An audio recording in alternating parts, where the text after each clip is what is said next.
Hi, everyone. I'm Henry DeVries from Indie Books International. Thanks for joining us today. And we're going to talk about ways independent consultants can pivot during a pandemic. So, what a year. What a poop show 2020 was. Happiness is 2020 in our rearview mirror.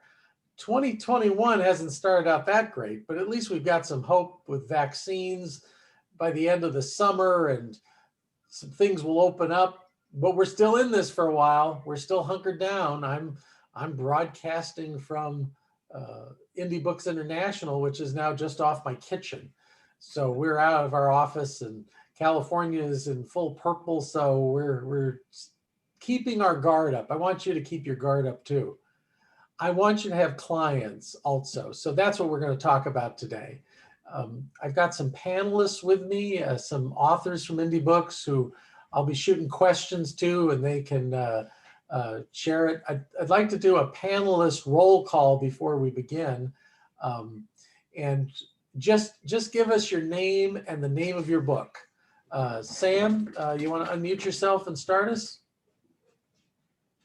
Yeah, my name's Sam Sabrone, and the name of my book is Cracking the Startup Code, 5 Myths to Starting or Growing a Small Business. Thank you. Mary, do you want to introduce yourself? Yes, thank you. My name is Mary Schmidt, and the title of my book is Make or Break Conversations, How Smart Financial Professionals Land and Keep Clients. Okay. I know some other panelists are coming. We'll introduce them as they come along. So let's talk about that pandemic pivot.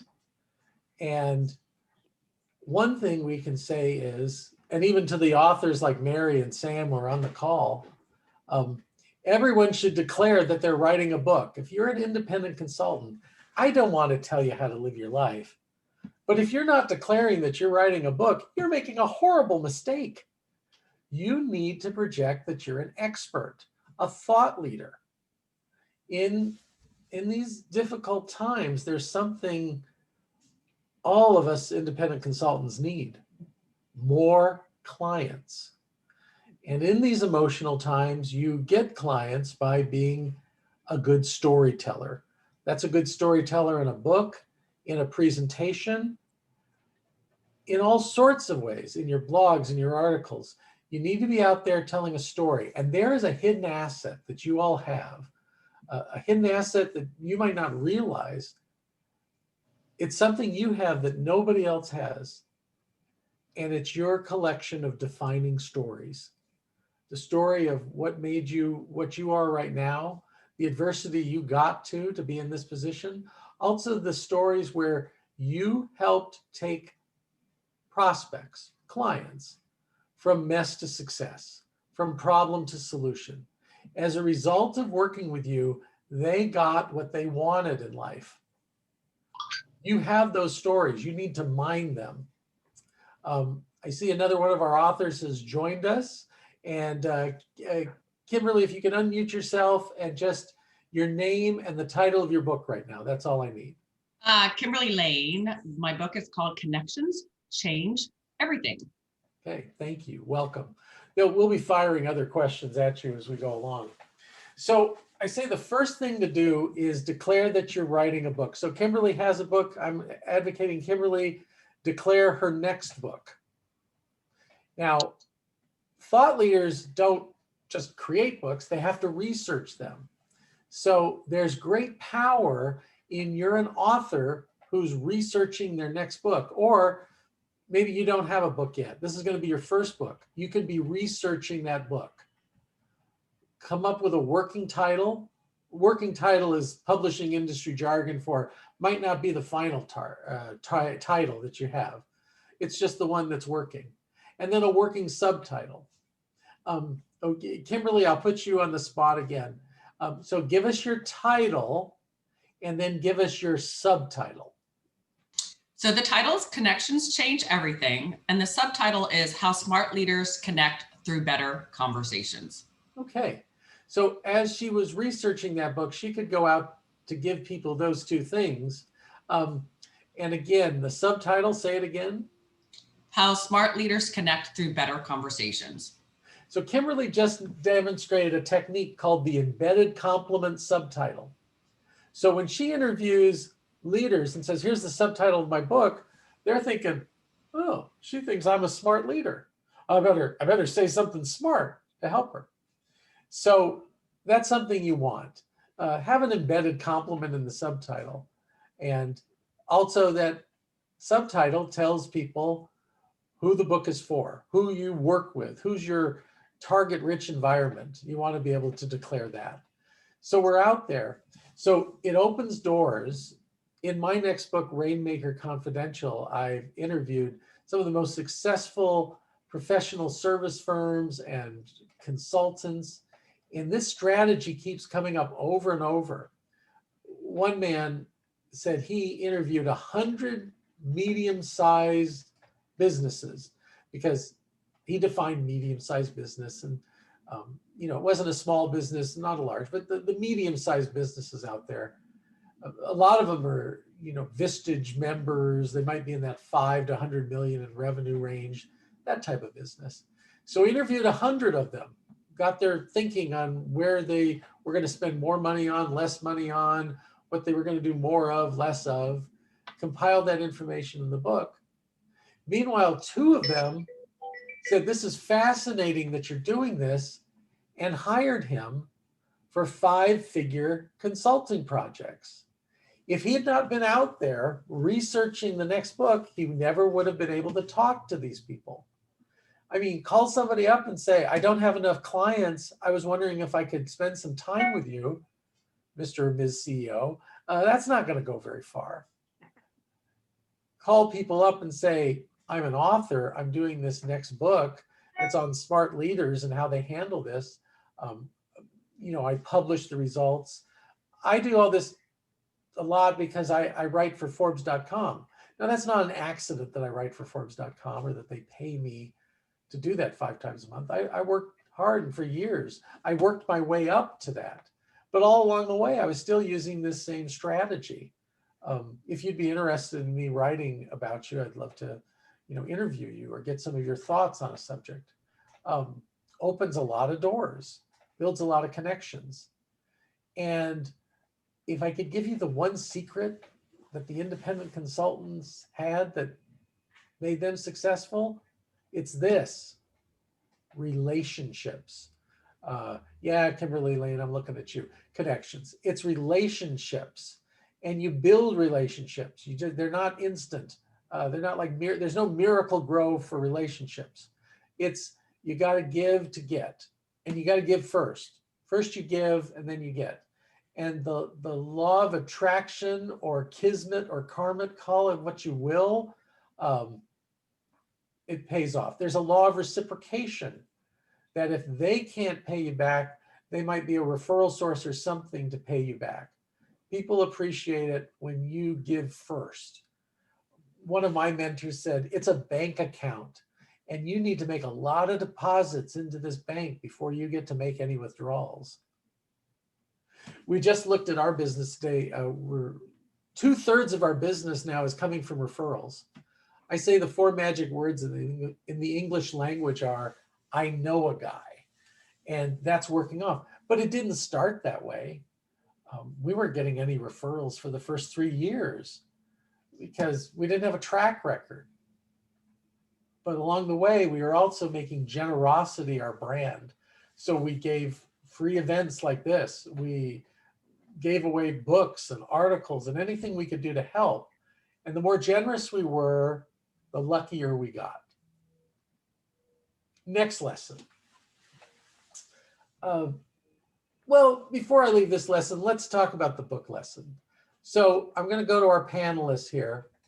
And the question is, once you finished the manuscript, it was ready to be published, how long did it take from the day you turned it in until you actually had a book in hand?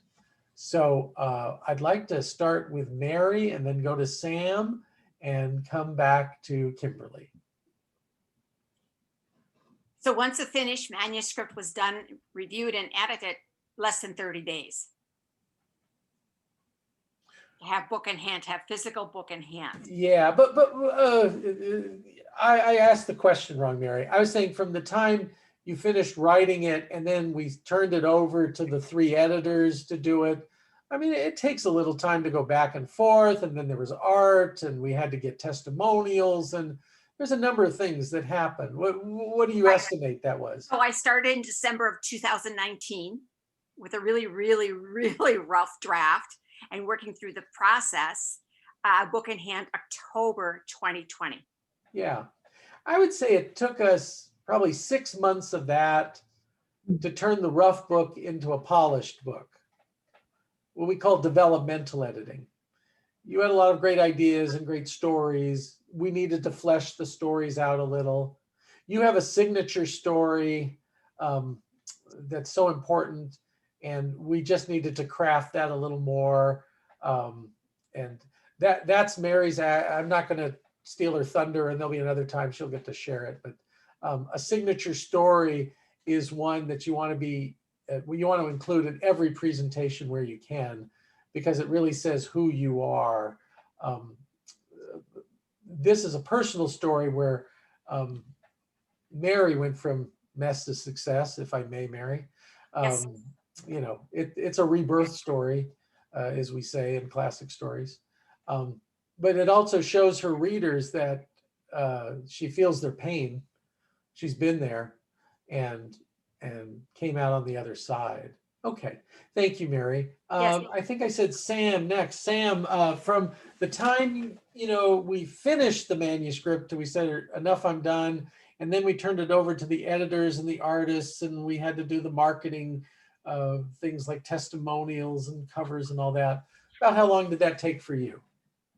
Yeah, Henry, I think you hit the nail on the head. About 6 months was our process from the time we took the manuscript to get it ready to go with all the editing and everything like that. And it was a fun process, tweaking things back and forth, but it was about 6 months. Yeah. So there's a saying that God is in the details. That's in architecture. It's also in publishing. There are a lot of details that we had to go over. We had to go back to some people, including your wife, to ask what she felt about how she was talked about in that book. Do you recall anything with the people we had to go to talk to make sure everything was copacetic, was kosher with them? Yeah, absolutely. I have a business partner as well, and I had to check with him as one of 2 of my 5 small businesses are with him, and I just had to make sure he was okay with me divulging our financial numbers and those kind of things, because he's 50% partner, and then obviously I was a consultant for my wife, helping advise her with her business, and I had to make sure that she was okay, and in fact she wasn't. She's like, listen, you got to kind of reframe the numbers. I'd rather you talk in percentages than raw numbers of profit and things like that. So absolutely, it was very important to get their feedback. Yeah. Sam, give us the title and subtitle, and then if you could give that defining statement of who you work with and how you help them, that would be good. Yeah, so the title is Cracking the Startup Code, and the subtitle is 5 Myths to Starting or Growing a Small Business. And basically, I picked this because I've owned 5 small businesses in my life, and I've been very blessed that all 5 have been pretty successful. And I thought about 5 ideas or myths.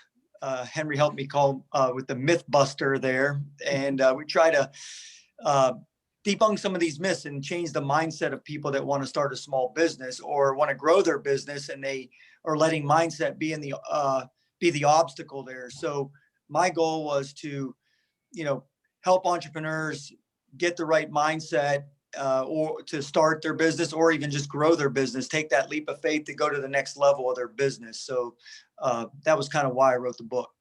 Okay, good.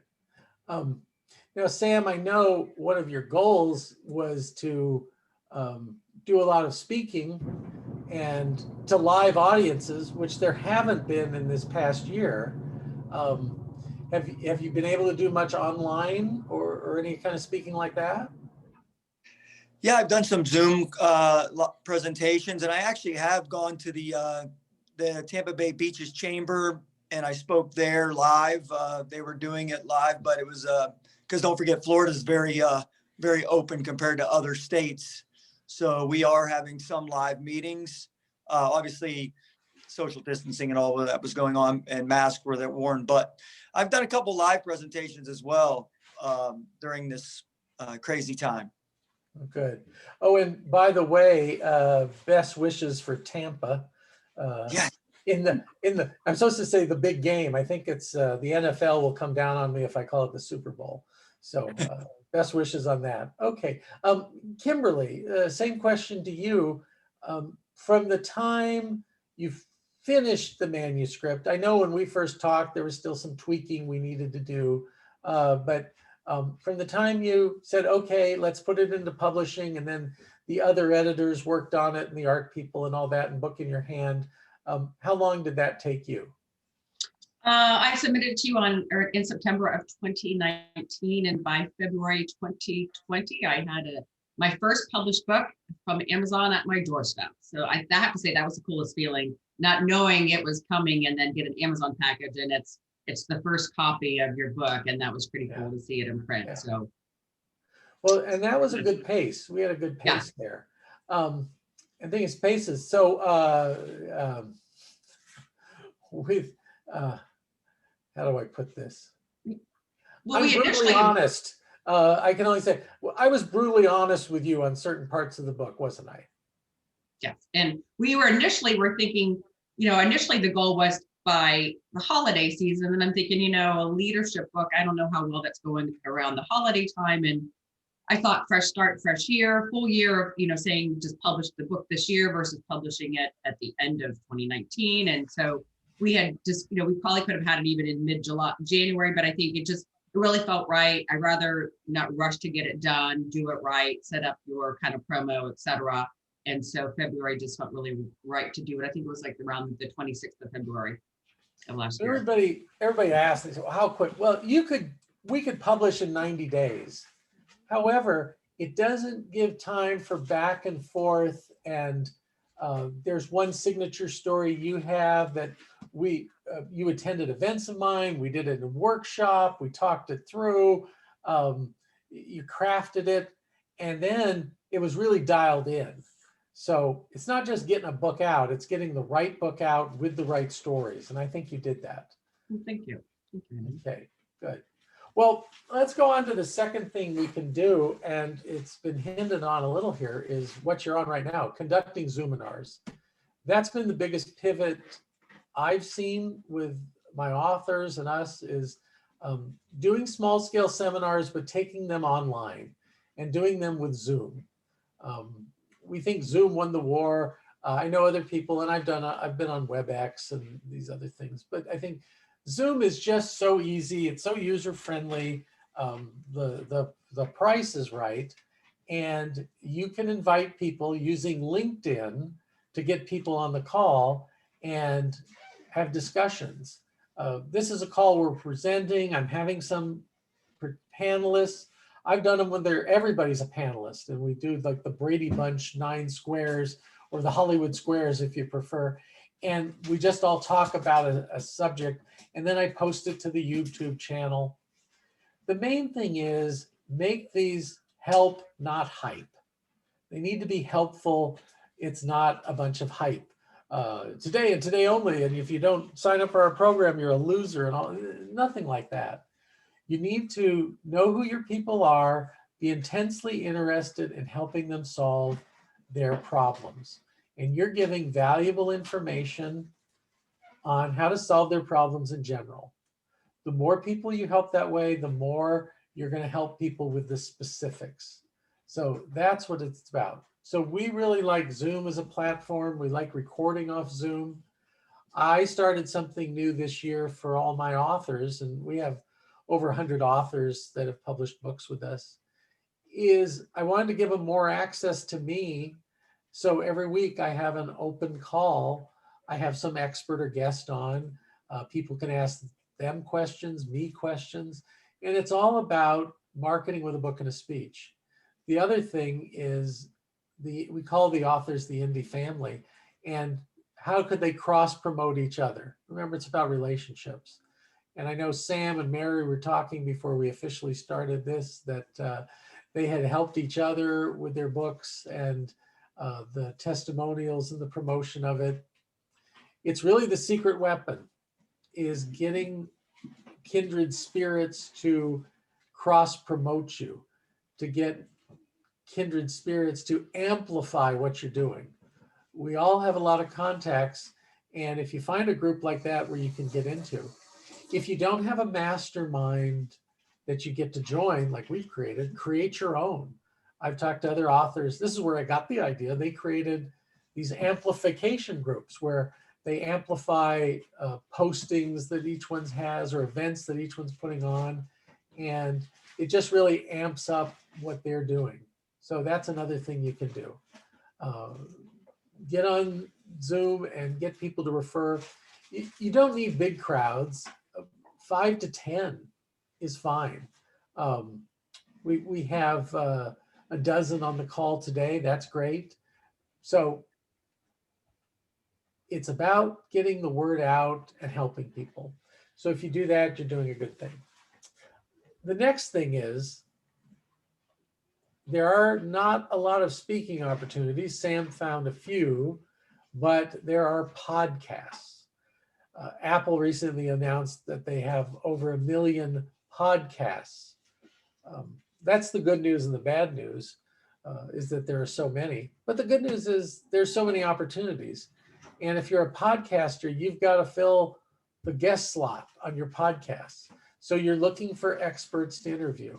Person with a book or who's writing a book is an expert that can get on. So I'd like to go to our panelists. Kimberly, have you been on any podcasts? Yes, I have been on several podcasts. I try to niche it around something that's important to me around leadership, because my target market is really helping leaders and coaching leaders to be more engaged with the people for higher productivity, retention, and customer satisfaction. So I've probably been on 5 so far last year. Great. Sam, have you been on any podcasts? Only one so far. Only one. Okay. Well, so let me encourage Sam and others to do more podcasts. Here's the way to do it.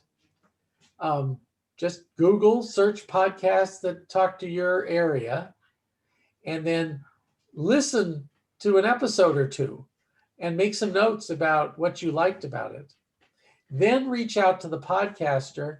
First, start with a specific compliment about what you liked about their show and what you liked about a particular episode. Then the magic phrase is magic phrase. If you would be open to having me as a speaker on your podcast, that would be appreciated. I know you're busy. Tell me how you'd want me to send you materials to be considered, and take it from there. This also works for media interviews. I know, as someone who writes for Forbes.com, I get a lot of unsolicited offers to do stories, and it's a rare person who ever asks what I'm interested in first, or to say anything about what they've read about what I've already done, or why they're contacting me because of something else I wrote that they thought I might be interested in this. It's really that difference between a rifle and a shotgun. And on the receiving end, I guess you wouldn't like a rifle shot or a shotgun blast. But what I'm saying is, on the receiving end, you'd like to know that it's specific and it's not just something they blasted out to the world. Don't make me feel like I'm just something you threw against the wall and you hope that it stuck. That's not a good strategy. So with podcasts, be specific, and that'll work. Mary, I'm interested. Have you been on podcasts? I've been on one, and I'm doing something new tomorrow. I'm being a guest on Facebook Live. Tell me more. It's a financial planner that I know and like, and she is doing a Facebook Live for her group and asked me if I would come and speak with her group. And I said, sure. Why don't you tell us your full book title and subtitle and your target audience? Okay, so the title of my book is Make or Break Conversations. Subtitle, How Smart Financial Professionals Land and Keep Clients for Life. So my target audience are financial planners and wealth managers. And what I do is I teach them how to talk to people in a way that emotionally connects. And it's not just about the platitudes that we've been taught, but there's a science, there's brain science behind how we speak to people, how we present ourselves, what we say, how we say it, and how what we say impacts other people. And when you know the science, you can sort of a cause and effect. And when you know what the science is, you can lead conversations, guide and direct conversations, not control or manipulate, but really have a conversation where people feel heard, seen, and valued. So how about speaking engagements? I mean, it's been rough for the past year. Have you been able to get any speaking engagements? Yeah, I've had two. One was for the Financial Planning Association of Minnesota. And so based on that, I'm reaching out to other chapters throughout the country and simply saying you might be, if you're interested in, got great reviews and referrals from that. Now, I've moved a lot of my presentations to virtual this year. So not only my events, but I speak for Vistage International, which is the world's largest CEO peer-to-peer group. And they've moved me to Zoom on those. There have been other events, a lot of my authors. I know we had a question from someone on the call, and I said I would answer it. It was, what about speaking fees? And because normally I'm in a $5,000 to $10,000 range. A lot of my authors are in the $10,000 to $20,000 range. And for people in the $10,000 to $20,000 range, to do it virtual, a lot of them are taking $5,000. So I know I've gone to even 1,200 if it's 2 hours and I don't have to leave my desk. But I'm calculating in the opportunity cost. Usually it would take me a day there, a day, and a day back. So better part of 3 days to give a presentation. If it's just the better part of half a day. So the value exchange is helpful there. Mm-hmm. I know as an organizer of events, I've been able to get some very high-priced and worth it speakers for a substantial drop, with the idea being it's going to be a half an hour from your home. Mm-hmm. And they're not getting a lot of other offers. So, you know, people are willing to take it. I know, well, I'll share that during the pandemic, you know, there's less money rolling around, and Forbes cut my workload by about 25%. Oh, and cut my salary by 50%. But I understand. It's what we're going through right now. So I still think we're valued. There might be some people out there, you can hear their voices that would say, no, you stand firm, you stand in there. There was a lot of, in the early days of the pandemic, everybody thought you should speak for free. I think that lasted 60 days and we realized there's still money. At that conference I told you where I got the speakers, I've helped put that conference on for a number of years. This was the best attended, most well-sponsored, and most profitable conference that I've ever been involved with for them. I know other speakers are saying, why would we go back to the old way? You know, our cost of the person who profited the most from my speaking was usually the Marriott, because I was paying meeting rooms and people putting in beds, and Marriott got most of the money from my work. Now my events are virtual, so I don't have to pay for a meeting room, and nobody has to pay for an airfare or for a hotel room. Now, would they rather fly out to La Jolla and be with me in La Jolla in March? Sure, and they will again. But for right now, this is working, that there's more, because on the expense side, we've taken out so many of the expenses. we can make profit if we're putting on our own event. And I still charge for my events, and people actually are more willing to pay because they don't have the other expenses like airfare and hotel rooms. So that's what's going on there. The fourth thing I found in my research that I wanted to share with you on what the Rainmakers are doing, what the Rainmaker Confidential, what they're confiding in with me, also was a hint from the last thing I said that sponsorship was way up on our virtual event. An event I put on every year, I have 4 times the usual sponsors I have. And I don't solicit sponsors. You have to be asked, or we have to know you and be vetted before we'd let you sponsor our event. But people wanted in because there are not the other opportunities to meet and network with your target-rich environment. So they're looking for sponsorship deals with something called activation. Activation was a new term for me. It's very big in the sports world. That's where the people I've met introduced me to the concept.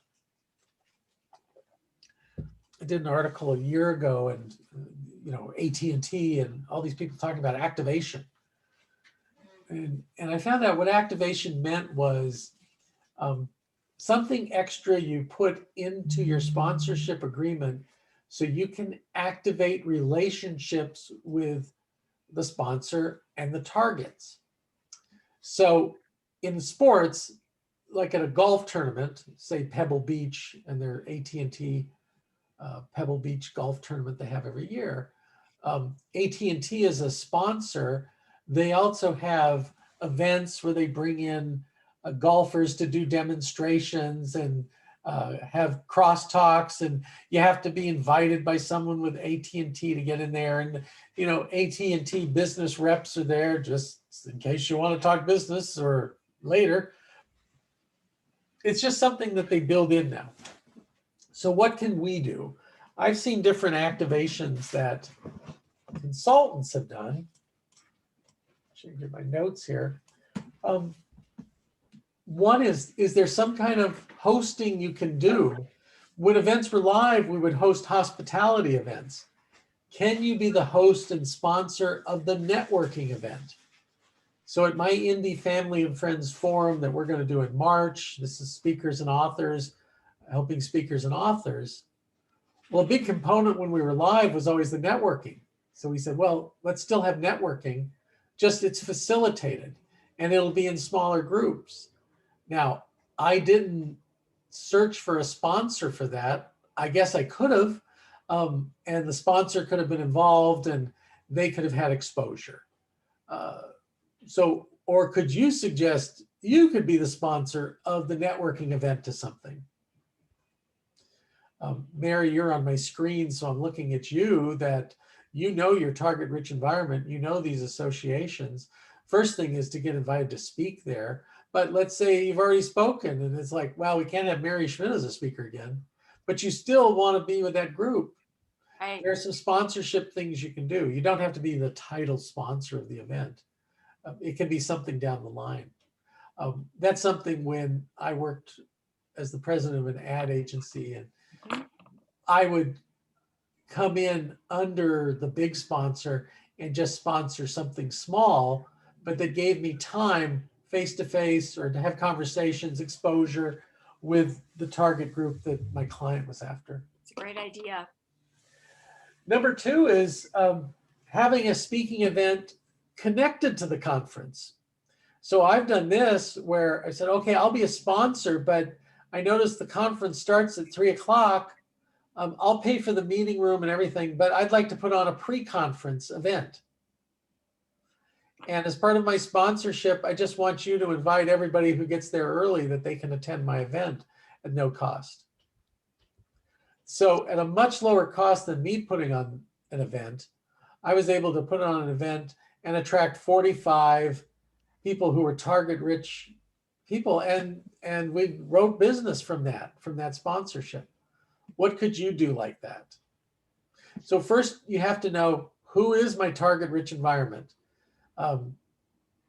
the riches are in the niches, or the riches are in the niches. I don't know how we say that, but it's in that small area. That's where you want to be. And what are their challenges that you can help them overcome? What could you talk about? Are there people you could partner with that are non-competitive, where maybe you jointly go in on the sponsorship, and you're in one area and somebody's in another area? I know we're book publishers, as you know, so we help you prepare, publish, promote books. We have other people who are publicists for books. We've gone in together on sponsorships because we're non-competing, but we're after the same target group, and they can talk to both of us. It cuts our costs down. I encourage my authors for their second and third book to think about a co-author, because a co-author, you split the costs. You still get to say your new book, and you can say, well, I co-authored this book, or you don't even have to say that, no law. It's just when you show people the book, either you're the first author or the second author, but you're on the book. I learned this from Ken Blanchard. Ken Blanchard has sold 20 million business books. He's the author of The 1 Minute Manager. And he's been a mentor to me. And he, in one of our side conversations, he said, Henry, you know, I haven't published a single book. I said, what do you mean, Ken? You've got 60 books with your name on it. And he goes, I co-authored 60 books. I know what I know. I needed what someone else knows. And what Ken was also saying is, I borrowed the platform of 60 people. Those 60 people did different speeches, different media interviews, different podcasts. And those all would shine a light on the book, which reflected on Ken's leadership management company, which was in 56 countries, had hundreds of employees. He built this up from just him being a college professor, and somebody said, oh, you ought to teach business people this too. Maybe you should give a speech or two. That's how this all started. Ken's been very good to us, and I've done some ghostwriting for him, and I've been a big advocate of his work, and he's been an advocate of mine. It's a relationship. So a relationship that I gave first before I got. And that's just the same rule. It's the same thing applies. So I just plant that with you here. My first book was co-authored. I knew I wanted to do a book, and there was a woman named Diane Gage who was also in marketing in San Diego, and she was the author of 7 books. She came out of hospital marketing, and Diane had written 7 different books. And I took her to breakfast, and I spelled out what I wanted the book to be, Self-Marketing Secrets. And she said yes. I'm a little sad. Diane passed away this week. It was a very rough week for me. But that was in 1990. For 30 years, we supported each other, helped each other, introduced. If we needed a resource, we called each other. In her later years, she was retired to West Virginia. She was always on Facebook making nice comments about what I was doing, and even just sometimes posting, a heart or a little celebration icon emoji on that. Just always encouraging. And at one point, I wanted to do something with the book, and she said, "Oh, that'd be great. Just whatever you do, just our agreement is run it by me." So she said, when you create a book, you create a revenue stream for the rest of your life. And we shared that revenue stream. I got so much more out of the deal than she did, but we shared that revenue stream for the lifetime. And it's not what you even get from the revenue stream. It's what happens as a result of the book. One of the best assets that I've had at Indie Books was the creative director for her agency, who's been a lifetime friend and was her best friend. So rough week for her too. but we like to keep her memory alive. What a testimony. And those 8 books of hers were great testimonies and have had a lot of impact and influence on people. So that's what your book's about, having impact and influence on people. And what could you do? So another activation. Another activation is conducting fundraisers. Conducting fundraisers for groups. So I'll tell you the story of Lisa. Lisa was an author I helped her create her book, helped her get a columnist assignment, helped her publish her first book. And before we got the book done, I'd helped her create an information product. So I said, Lisa, who's your target audience? She said, executives at IT companies. I said, okay, well, we now have you as a columnist for a local newspaper, 10,000 circulation, but a legitimate journalist now. She'd written 1 column, by the way. I said, but you're a legitimate journalist. So I want you to do a research study, a proprietary research study. And she says, what's that? And I said, you're going to interview the top IT executives in the field. Not everyone will agree to it. We did the embedded compliment. Mary had an embedded compliment in her subtitle. The embedded compliment was about how what smart IT leaders are doing. So I said, you're going to ask them basically 4 questions. What are they going to spend more money on in the next year? What are they going to spend less money on in the next year? What are they going to do more of? What are they going to cut back on? And then you're going to aggregate the information into a report. But I said, for yours, you're going to get these people to agree to be interviewed and recorded. And they're going to give you permission to share the recordings. But what you're going to do is give them the report and all the recordings of their competitors first. So she said, well, when we send the message out, and I said, it was 1990 something. And I said, okay. I didn't know who, I didn't want to say Steve Jobs or, Mark Zuckerberg. So I said, we'll say, you want to interview people like Ross Perot. Ross Perot ran for president and he had a big technology company. So we sent that out. There's a service that goes to all reporters and PR people. And we got a response back right away. And it said, we're a little confused. Are you sure you want to interview Mr. Perot? Because he's our retired chairman. Wouldn't you like to interview our current president? So we paused 3 seconds for dignity. Said, yes, that's who we want to interview. They accepted the terms. We did 20 recordings. I said, now offer these for sale for $247. People can have these 20 recordings. Okay, good. It still makes a little money. This is not where the real money is. Lisa was a consultant. She did 5-figure consulting projects with IT companies. And she says, Henry, there's this conference for IT executives, just the top, the creme de la creme, my people.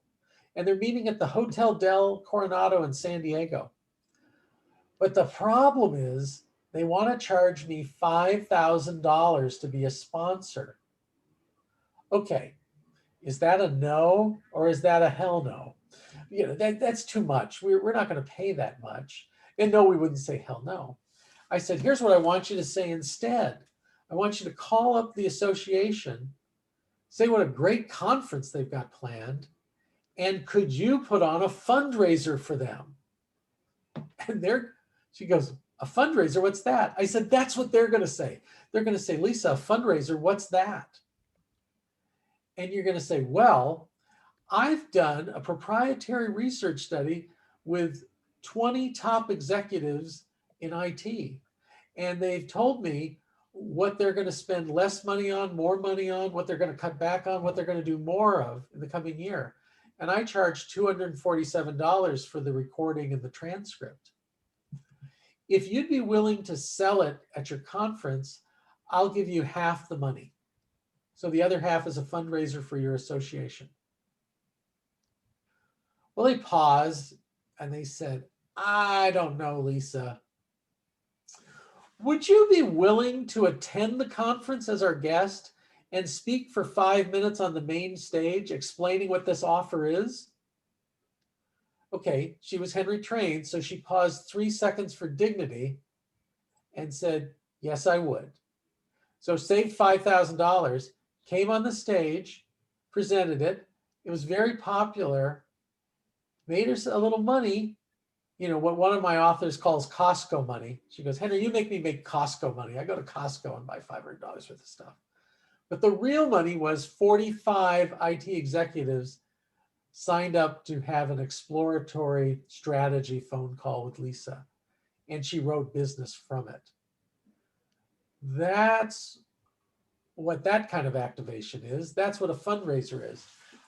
I've done them for associations where I call the association and I say, may I do a fundraiser for you? And the answer is always, a fundraiser, what's that? They kind of, if you're talking to them, they give you the sideways puppy look, like, who? Scooby-Doo, what? And then you explain this thing, that you're going to do this. I said to a chapter in Washington, D.C., I said, well, yeah, instead of being a speaker for you, why don't I come in and do a fundraiser? Fundraiser, what's that? Well, let's pick a day, like a Saturday. We'll do a half-day event. You don't have to pay my $5,000 speaking fee. I'll donate that. We'll charge $99 early bird price, and then we'll just split the gate down the middle. They accepted, and they had 35 people there. And I thought, okay, nice, you know. I counted, I can do the math, you know, okay, that's a few trips to Costco, okay. But they told me, this is the most successful event we've ever had in the chapter's history. Our chapter was at zero. We now have $1,700 to put into the treasury to do programming. But here's the best part. I picked up 3 clients at an average lifetime value of $15,000 a piece.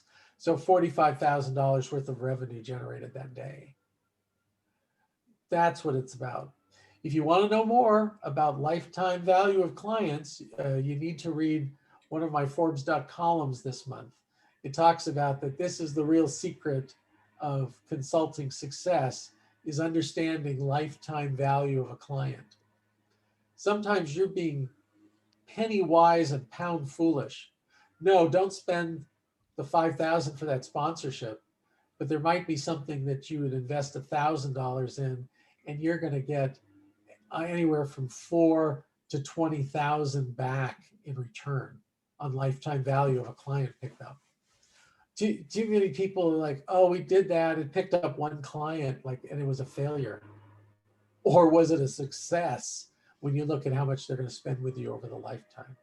So Forbes.com, look that up. If you can't find it and you want to know about that, just send me an email, henry@indiebooksintl.com.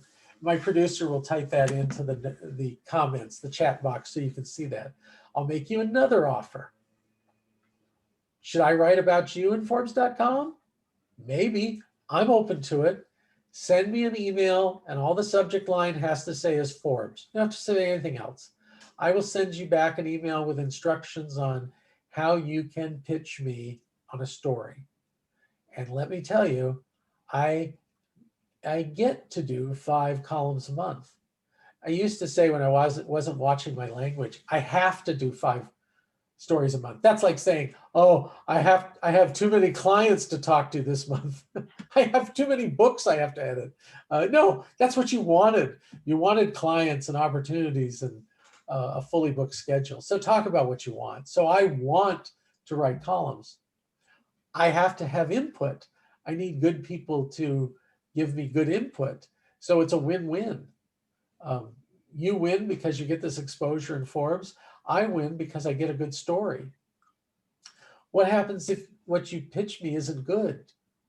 I tell you nicely and encourage you to resubmit, come up with something better. You only lose if you quit.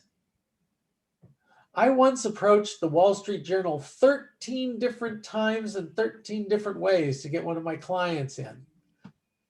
The winner, I didn't even know we won because they didn't tell me that they accepted my idea. They just went out and did it.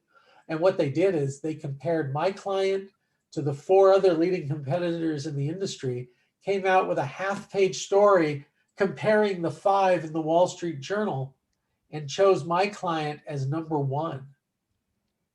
What was that worth? Well, if they bought an ad that size, it was worth $60,000. But we know it's not that because they had the endorsement of the Wall Street Journal. Sales shot up dramatically. Then the Wall Street Journal has a news network. They took the story and syndicated it to newspapers around the country. And our website kept exploding as different markets would publish the story. And people would say, oh, well, this is the company to go to for this. These are the things that can happen. You build on it. And publicity is a great thing. It's not the only thing. In my studies, it finishes 8th of things you should do. Small scale seminars finish number 1.